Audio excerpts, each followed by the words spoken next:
तो अपने थॉर का एवेंजर डूम्सडे का टीजर भी अभी ऑफिशियली रिलीज हो चुका है, जिसमें हम देखते हैं कि हमारा तूफान का देवता अब एक अच्छा और केयरिंग बाप बन चुका है।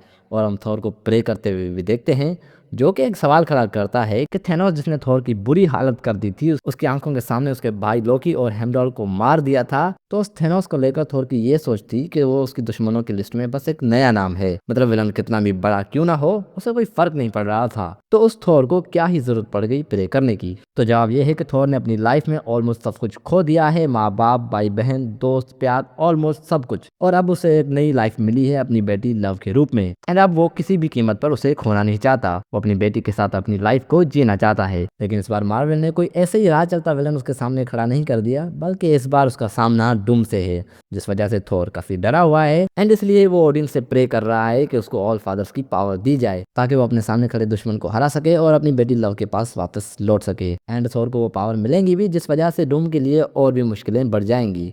फिर डूम अपनी पावर्स का यूज करके थोर को ओडिन स्लीप में भेज देगा, जैसा हमने थोर फर्स्ट मूवी में देखा था ओडिन को ओडिन स्लीप लेते हुए। अगर सच में ऐसा होता है तो थोर की ये स्लीप काफी लंबी हो सकती है। और अगर डूम से और सीक्रेट वार के इवेंट्स की टाइमलाइन के बीच में इन्फिनिटी वॉर और एंड गेम की तरह 5 साल या 6-7 साल के ज्यादा गैप होगा, तो थोर की ये स्लीप भी उतनी ही लंबी होगी एंड सीक्रेट वार में वो किसी तरह जगेगा। बाकी डूम ने फ्रैंकलिन रिचर्ड और सूर स्टॉर्म को तो पहले ही किडनैप कर लिया है। बाकी रूमर्स तो ये भी हैं कि डूम थोर की बेटी लव को भी किडनैप करेगा। एंड फर्स्ट टीजर में हमें स्टीव रॉजर्स का बेबी भी देखने को मिलता है, तो हो सकता है कि डूम उसको भी किडनैप करे या फिर उसको भी मारने जाए। बाकी इस बार मामला बच्चों का है, जिस वजह से हमारे एवेंजर्स को डूम्स को फेस करने के लिए स्ट्रेंथ और स्ट्रेटजी ही नहीं, बल्कि इमोशनली भी प्रिपेयर्ड होने की ज़रूरत पड़ेगी।